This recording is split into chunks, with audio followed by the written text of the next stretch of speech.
Fala galera, vamos para mais uma aula, dessa vez a aula 20, né? Para não confundir, a aula 20 fala sobre o século XIX. E aí, antes de eu começar a falar sobre a aula, né, falar dos assuntos da aula, é só para explicar para vocês por que século XIX, né, e adiantar que nós não vamos falar nessa aula de todos os temas, né, todos os assuntos importantes, né, que ocorreram no século XIX. Essa aula é uma aula que a gente precisa entender o contexto do século XIX, principalmente no âmbito geopolítico e econômico, para poder entender quais fatores antecedem o início do século XX, que é marcado pelas duas grandes guerras. Então, primeiro a gente entende o contexto principalmente da Europa Ocidental, posteriormente do chamado mundo ocidental no século XIX, quais acontecimentos marcantes, qual o contexto geopolítico, econômico desse período, sobretudo no continente europeu, e quais serão as consequências, uma delas, as grandes guerras do século XX. Então vamos lá. Como está colocado aí, o século XIX, rapidamente, né, foi um período histórico marcado pelo colapso dos impérios da Espanha, China, França, o Sacro Império Romano, Germânico e Mongol. Sobre o Sacro Império Romano e Germânico, é importante lembrar que esse aí é o primeiro Reich, né? Depois vamos falar melhor sobre isso quando falarmos de Hitler. Então guardem aí Sacro Império Romano Germânico, porque depois o expansionismo de Hitler ele vai partir do princípio da retomada primeiro do território referente a esse Sacro Império. Tá? Então, continuando, o século também vai marcar o crescimento da influência do Império Britânico, que vai consolidar o seu poder durante muito tempo ali na Europa, a ideia de Pax Britânica, também a ascensão dos Estados Unidos enquanto país com destaque no cenário internacional, não mais só uma ex-colônia que conseguiu sua independência. Os Estados Unidos começam a figurar no cenário internacional com maior poder, com uma maior influência geopolítica e principalmente, né, o cenário internacional começa a ser consolidado real. Né? A relação entre os países, a geopolítica internacional como nós vemos hoje, tem um embrião muito importante no século XIX. Galera, é um slidezinho só para a gente lembrar aquele cálculo de séculos, de forma simples mesmo. Né? Sempre lembrando, o século XIX começa em 1º de janeiro de 1801 e termina em 31 de dezembro de 1900. A regrinha é aquela regrinha de que quando os dois últimos números são igual a zero, eu mantenho o século o valor do número do antecessor ou dos antecessores. Né? No caso ali em 400, eu tenho os dois últimos números são zero, né? Então o 4 é o meu século. No caso de 2000, meus dois últimos números são zero, então 20 é o meu século. Quando os dois últimos números forem maior que zero, eu sempre acrescento 1 no meu antecessor. Então, no caso ali, ó, 678, né? 78 é maior que zero, então o 6, que é o meu antecessor, eu acrescento mais 1, por isso 678 é século 7. Né? O ano atual, 2020, 20 é maior que zero, então acrescento mais 1 no antecessor, por isso nós estamos no século 21.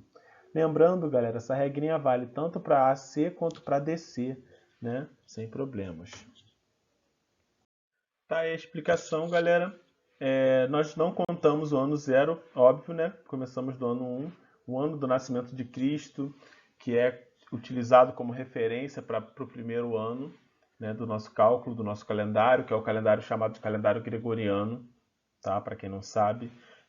Então, como contamos a partir do ano 1, o século 1 corresponde ao período entre o ano 1 e o ano 100, tá certo? Então, como está colocado ali, ó, na segunda frase mesmo do slide, ó, dessa forma, o século 1 DC só se completou no ano 100 DC e não no ano 99. Então, quando eu falo de século 20, eu estou falando que o século 20 também ele se encerra no ano 2000. O século 20 ele não se encerra em 1999. Tá? Então, o novo século ele não começa com o novo milênio. O século 20 vai até o ano 2000, né? Então eu tenho ali o mesmo século e um novo milênio, e aí o século novo, o século 21, só começa em 2001, tá certo? Outra coisa importante, não podemos esquecer, é que os anos depois de Cristo são contados de forma crescente, os anos depois de Cristo são contados de forma crescente, os anos antes de Cristo são contados de forma decrescente. Isso quer dizer o quê? Quanto maior for o ano, quanto maior for o número, né, referente ao ano, se for descer, mais recente eu estou falando, 2019 é mais recente que 2000, por exemplo, né? Quando for ano antes de Cristo, vai ser diferente, né? 2019 antes de Cristo é mais recente que 2020 antes de Cristo. Beleza, galera? Foi? Tranquilos? Outra coisa importante de lembrar é que não temos só o calendário gregoriano, não temos só esse calendário que organiza o nosso ano civil, né? Existem várias outras formas de calendário.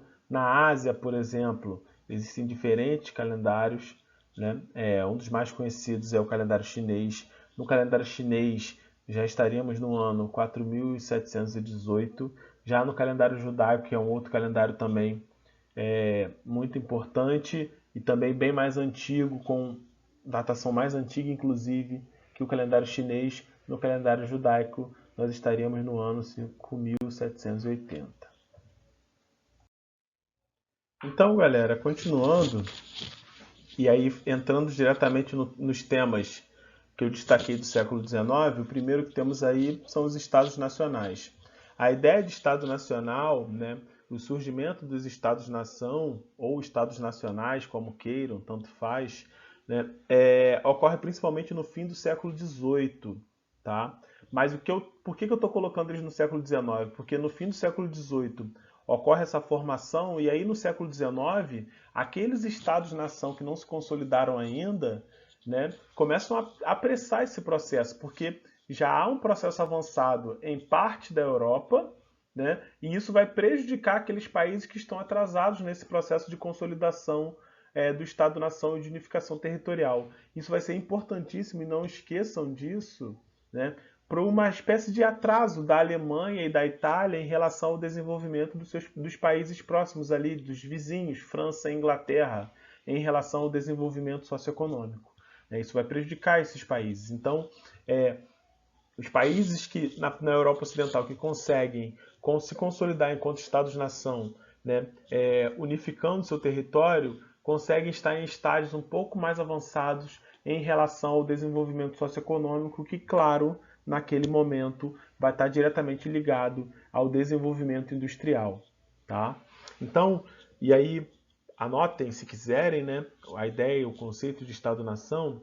E o Estado-nação ou o Estado Nacional contemporâneo, ele vai ter como princípio, e a ideia desses países de consolidar o Estado-nação vem desse princípio, né, de realizar a soberania política e militar dentro de um determinado território, delimitado por fronteiras que definem quando termina o território de um e quando começa o território de outro. Então, cada Estado-nação vai ter o que nós chamamos de soberania, vai ser dotado de soberania, soberania sobre esse território reconhecido por ele e, obviamente, respeitado pelos demais, né? E aí você acaba criando ali uma relação de respeito mútuo em que eu tenho meu território delimitado e reconhecido por você, e igualmente você tem o seu território delimitado e reconhecido por mim, tá? Então, continuando. E aí, de acordo com o que está no slide, galera, logo no iniciozinho ali no parágrafo, tem ali a ideia de Estado-nação, que nasce na Europa em finais do século XVIII, então é finalzinho do século XVIII mesmo, galera, por isso que pega o início do século XIX e vai ao longo de todo o século XIX essa corrida pela consolidação dos Estados-nação, que em tese faltam ainda na Europa, aqueles que estão com dificuldade de unificação, tá? E aí eu tenho uma ideia de Estado que era a ideia de razão de Estado sendo substituída por o Estado da razão. Obviamente, né, Estado da razão ligado aos ideais iluministas. Galera, fiquem tranquilos que essa diferença entre razão de Estado e Estado da razão eu já explico no slide seguinte. Tá? Outra coisa importante, aí já indo para o segundo parágrafo, é que a razão ela passa a ser a força constituidora da dinâmica do Estado-nação, por isso o Estado da razão, né, proveniente do iluminismo. principalmente ao nível da administração dos povos. E aí não podemos esquecer da função do Estado, enquanto instituição social, administrar mesmo a população, regulamentar a dinâmica social, né? E outra coisa, essa ideia de Estado-nação, né, acende uma ideia de nacionalismo, uma ideia de que eu pertenço a um determinado grupo com cultura, idioma, história própria, consolidando uma nação, tá certo? Então, galera, continuando aí, e aí, como eu disse para vocês, né, diferenciando a razão de Estado e o Estado da razão. A ideia de razão de Estado está vinculada às ideias de Nicolau Maquiavel, mas é importante lembrar que em nenhum momento nas suas obras Nicolau Maquiavel usa a expressão razão de Estado. Essa expressão parte de uma interpretação das ideias de Maquiavel acerca do Estado, né, que vai estar ligada àquela coisa dos fins justificam os meios, né? Não importa a maneira, as estratégias que você use para administrar o Estado. O importante é que o resultado seja a ordem social e o desenvolvimento dessa sociedade. Então, tá aí resumidamente, galera, ó, a razão do Estado estabelece ao governante o imperativo de uso da força estatal, da força do Estado e dos demais meios que forem necessários para a manutenção do poder. Tá? E aí, essa ideia é de origem atribuída aos escritos de Maquiavel, obviamente, né? E vai ter amplo desenvolvimento e aplicação sobre a ascensão dos governos absolutistas. A ideia de que a figura, né, central de um poder absoluto é importante e é necessária para a manutenção da ordem e garantia do desenvolvimento, né? Essa coisa do Estado de razão do Estado teve muita força para os governos absolutistas da Europa moderna, né? Posteriormente, no século XX, ele vai ganhar um novo fôlego como prática adotada também pelos governos autoritários ao redor do globo. Tá? Então, é um conceito que vai ser importante e depois, mais para frente, vai ser retomado de novo essa coisa da razão do Estado. Né? Do outro lado, nós temos aí o Estado da razão, que provém do iluminismo, na qual as ideias voltadas à razão foram usadas para deslegitimar o modelo de Estado predominante na época. É só olhar para o lado porque vocês vão ver qual é o modelo predominante sobre o qual o Estado da razão vem contrapor, né, e substituir. E aí, galera, é sempre importante lembrar, né, o iluminismo, também conhecido como século das luzes, né, que é o movimento intelectual e filosófico que dominou o mundo das ideias da Europa durante o século XVIII, que é o chamado século da filosofia. E aí, ó, no iluminismo nós temos uma série de ideias centradas na razão como principal fonte de autoridade e legitimidade e a defesa de ideias como liberdade, progresso, tolerância, fraternidade e aí o importante, ó, governo constitucional e separação de igreja e Estado. Tá certo? Continuando. Outro ponto importante a se considerar do século XIX, além da consolidação dos Estados-nação, é a Revolução Industrial, nesse caso a Segunda Revolução Industrial. Né? Lembrando que a Segunda Revolução Industrial ela é a continuação do processo de revolução da indústria por meio da melhoria de técnicas, da criação de máquinas e de novos meios de produção. Tá? Na verdade, o que a gente tem de Segunda Revolução Industrial é um avanço, é o desenvolvimento da primeira, obviamente. Né? Outro ponto importante, a segunda revolução industrial ela se inicia na segunda metade do século XIX, né, 1850, 1870, envolvendo uma série de desenvolvimentos dentro da indústria química, elétrica, de petróleo e de aço. Então vamos a mais algumas características aí da segunda revolução industrial. Uma delas, galera, é que na segunda revolução industrial, como eu falei até no slide anterior, eu tenho transformações econômicas e técnicas, eu tenho alteração do modo de produção industrial, eu tenho novas configurações socioeconômicas, políticas e culturais. Né? E aí eu tenho uma expansão da atividade industrial que vai para além da Europa Ocidental, cruza o Oceano Atlântico em direção aos Estados Unidos, cruza o Oceano Pacífico em direção ao Japão. Né? Então, nessa expansão da atividade industrial, eu vou destacar aqui 5 territórios: França, Alemanha, Bélgica, Japão e Estados Unidos. Não podemos esquecer também da Inglaterra, que vai despontar na primeira e na segunda Revolução Industrial como epicentro desse desenvolvimento, né? Mas nesse caso aí eu procurei destacar também outros países que vão avançar nesse processo e vão seguir ali juntamente com a Inglaterra, sendo vistos como os países mais desenvolvidos na industrialização já no século XIX. Tá? Tem algumas inovações aí nessa segunda parte do slide, né? Eu tenho aí as inovações com as fontes de energia, com o uso do petróleo e a substituição do vapor pela eletricidade, tá? A transformação de ferro do ferro em aço e a siderúrgica, além dos meios de comunicação, o telégrafo, o telefone e o rádio. Então a integração entre os territórios passa a ser maior, graças a essas inovações dos meios de comunicação.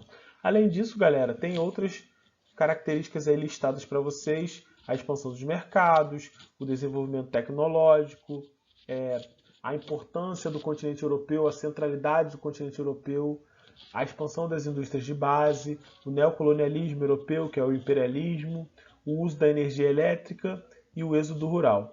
São algumas outras características quando nós falamos de segunda revolução industrial. Galera, nesse slide aí é só para destacar para vocês como esses polos, desses pontos, essas partes do mundo, melhor dizendo, que eu destaquei anteriormente na segunda revolução industrial, hoje são vistos como os polos industriais antigos, né? Então, ali os Estados Unidos, que eu falei com vocês, a Europa Ocidental, o Japão, né? Foram os 3 pontos que a gente destacou no slide anterior, são vistos hoje como polos industriais antigos.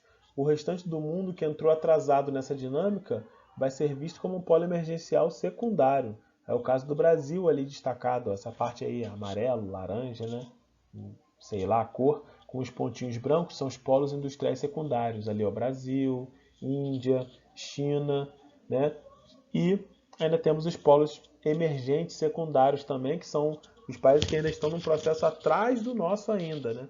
Nós temos aí uma industrialização tardia, e esses países têm uma industrialização mais atrasada ainda em relação à nossa, em relação aqui do Brasil. Enquanto isso, esses polos industriais antigos que já são citados desde o século XIX. Tá aí, galera, mais um, mostrando esses mesmos polos, né? E mostrando a importância deles em números. Então temos aí as receitas da produção industrial. Então, como essa coisa de serem polos antigos, né, permitiu a essas partes do mundo um avanço, né, que faz com que eles estejam ainda bem na frente dos países de industrialização tardia, né? E aí vocês podem observar.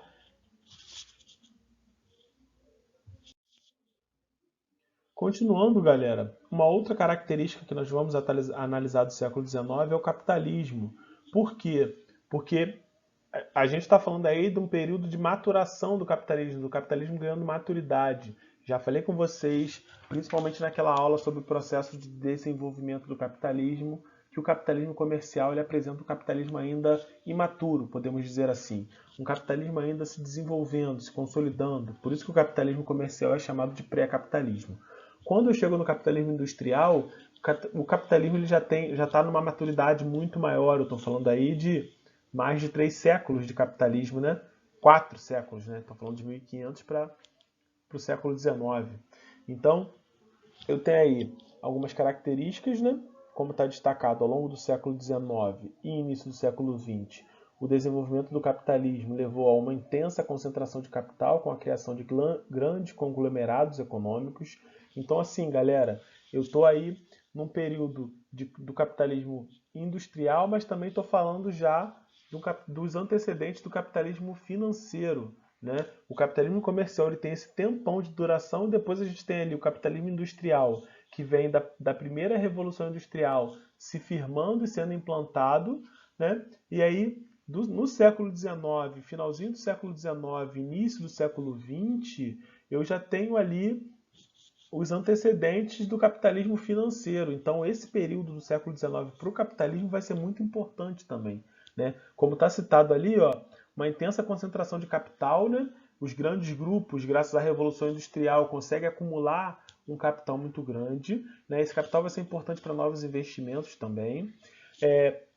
Nós começamos a ter aí a criação de grandes conglomerados econômicos, essas fábricas elas vão crescer de tal maneira a formar grandes grupos empresariais, né? Os donos dessas fábricas, né? Essas fábricas não crescem sozinhas, óbvio. Uma outra coisa, eu vou ter a transformação de um grande contingente de pessoas, né, de trabalhadores do campo, para trabalhadores da cidade, para trabalhadores assalariados.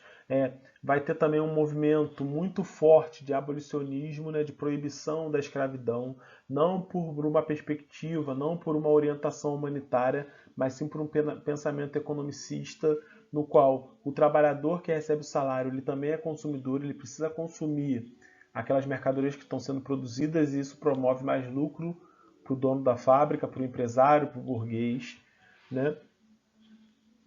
Estão seguindo. E aí, pensar isso é pensar, né, o que o capitalismo é no século XIX, tá? E é isso que nós vamos falar nos próximos dias.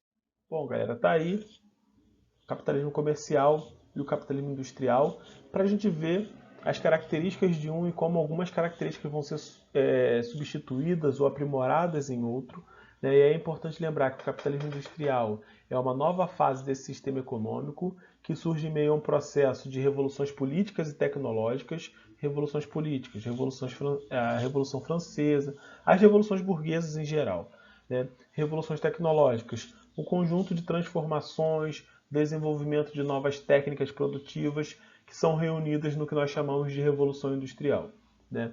E aí, esse capitalismo industrial, ele também vai destacar uma nova ideia de postura do Estado em relação à economia, enquanto no mercantilismo tinha o Estado ali intervindo na economia.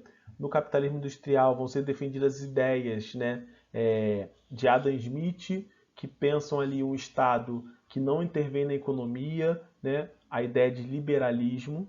Outra coisa importante também é que no capitalismo comercial nós vamos começar a observar alguns outros países, além do Reino Unido, da França, que já se destacam desde o capitalismo comercial, né? Principalmente em outros continentes que não o continente europeu. E aí eu estou falando de Japão e Estados Unidos também.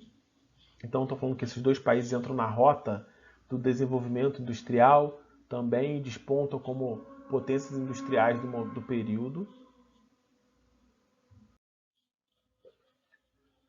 Continuando, galera, e como consequência, né, da Revolução Industrial, eu tenho aí a urbanização, e aí primeiro vamos pensar o êxodo rural, né? O êxodo rural vai estar ligado à mecanização da agricultura, ao cercamento dos campos, à ideia de que o campo é o local do atraso e que a cidade é o local do avanço, então nós vamos ter ali o efeito demonstração também, né? Uma ideia de que no espaço urbano você vai conseguir meios de enriquecer também, então se cria um Eldorado para esse camponês que vai migrar do campo para a cidade, né? E aí eu tenho, como está colocado no slide rapidinho, né? A partir de meados do século XIX, a produção agrícola aumenta devido ao emprego de adubos químicos e à mecanização da agricultura, e aí multidões de camponeses partem em direção às cidades, onde surgiam diariamente novos postos de trabalho. A própria expansão da rede ferroviária também favorecia esse êxodo rural, né? Favorecia esse deslocamento do campo para a cidade, podemos dizer assim. E eu estou falando aí da última e fundamental mudança nas cidades que a Revolução Industrial gera. Tá? E aí eu tenho rapidamente uma explosão demográfica nas cidades e vamos começar a observar que esse espaço que não estava preparado para isso, não foi planejado para isso, começa a ser o espaço que abriga os contrastes da sociedade industrial da época. Eu tenho aí uma imagem de Londres, né, na Inglaterra, no século XIX. Né? E aí, como está colocado no parágrafo, na Inglaterra, por volta de 1850, pela primeira vez num país, havia mais pessoas vivendo em cidades do que no campo. Galera, a centralidade até a Revolução Industrial estava no campo. A tecnologia, o capital, a elite econômica estava no campo. Com a Revolução Industrial, uma migração, né, dessa dinâmica, uma troca de centralidade do campo para a cidade. E aí, como eu falei com vocês, esse espaço também acaba sendo um espaço de contraste, porque ao mesmo tempo que os grandes empresários, a burguesia, lucrava muito com esse desenvolvimento industrial, com esse crescimento econômico, esse lucro era obtido através do trabalho, da extrema exploração do trabalhador. Com certeza vocês já ouviram falar, se não ouviram, eu falo com vocês agora. Não existia regra trabalhista nessa época, não existia uma legislação trabalhista específica nessa época.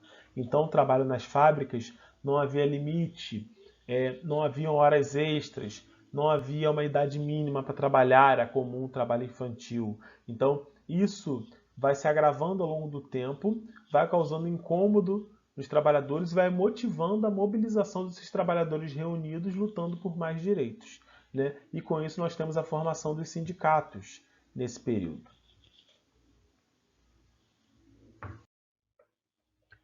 Como eu falei com vocês, o espaço urbano vai ser um espaço que vai refletir esse contraste social do capitalismo, no qual tem uma parcela da sociedade vivendo muito bem, com tudo do bom e do melhor, graças aos lucros do desenvolvimento industrial, enquanto uma parcela maior da população não vive essas melhores condições e trabalha para que consiga manter a sua subsistência. Então, aquela ideia inicial, né, do sonho de se ficar rico ao ir para a cidade, que a cidade é o espaço do avanço, da modernidade, começa a ser questionada, já que o espaço da cidade também é um espaço que abriga esses contrastes sociais. Quase não saiu, né?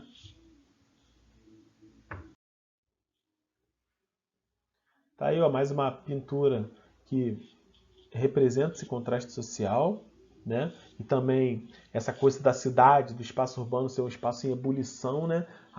Aquela ideia de a ponto de explodir o caos social, uma crise, né? Devido às reivindicações dos trabalhadores. E ao mesmo tempo, como eu falei com vocês, o outro lado da sociedade vivia muito bem. E aí eu estou falando da Bela Época ou da Belle Époque, né? que é um termo usado para descrever justamente esse período em que a burguesia, acumulando grande concentração de capital, vai ter dinheiro suficiente para se manter, para investir e ainda para gastar com algo que não é de extrema necessidade. Então, vão crescer os investimentos em arte, né, no teatro, na arquitetura, e essa bela época europeia vai ser copiada por outras partes do mundo também. A arquitetura do Rio de Janeiro, da cidade do Rio de Janeiro, por exemplo, vai ser muito influenciada pela Belle Époque francesa, tá? Então, galera, e aí já finalizando, né, muita informação nessa aula que continua, inclusive, não terminei, não falei de tudo do século XIX, né? Nós vamos ter a aula 21 também falando ainda de outros assuntos do século XIX, outros temas importantes. Mas aí eu tenho, nesses contrastes sociais, né, isso vai chamar a atenção de intelectuais. E é sempre importante lembrar que eu estou falando de uma sociedade pós-iluminismo, né, em que todas as questões sociais vão ter que ser pensadas com razão, né, através da razão, e essa razão advém da ciência. Então, nesse momento, vão surgir diferentes teorias científicas, diferentes ramos científicos preocupados em entender esses contrastes sociais e buscar a solução para esses contrastes sociais, né? E aí eu destaco dois autores importantes para nós, né, que vão ter destaque no século XIX, justamente observando essa sociedade europeia contraditória. Um deles é o Karl Marx, né, que inclusive vai pensar o socialismo científico com uma forte crítica, uma dura crítica ao capitalismo, pelo que ele está visualizando da Europa naquele momento, e o outro é Auguste Comte, que vai ver o positivo do desenvolvimento industrial, mas ao mesmo tempo a parte ruim, né, que é esse mau planejamento do espaço urbano e esse caos social gerado por essa falta de planejamento. Por isso da ideia dele de ordem e progresso, né? Você tem que organizar, né, deixar o espaço em ordem para que o progresso aconteça, né? Então, como está na frase dele ali, ó, o progresso não é mais do que o desenvolvimento da ordem. Então, ele percebe aquela sociedade europeia em caos e vai estudar, né, buscar meios para que o progresso ocorra, esse progresso sendo uma consequência de uma sociedade organizada, de uma sociedade ordenada. Beleza, galera? Bom, pessoal, é isso, né? Fugir um pouco daquela máxima que eu estou buscando com vocês de ter apresentações mais curtas, resumidas, destacando pontos mais importantes e chamando atenção para que depois nós possamos aprofundar, né? Mas o assunto pedia, fechamos por aqui, deixo vocês aí com o Gabigol, tá voltando, né? E até a próxima. Valeu, galera!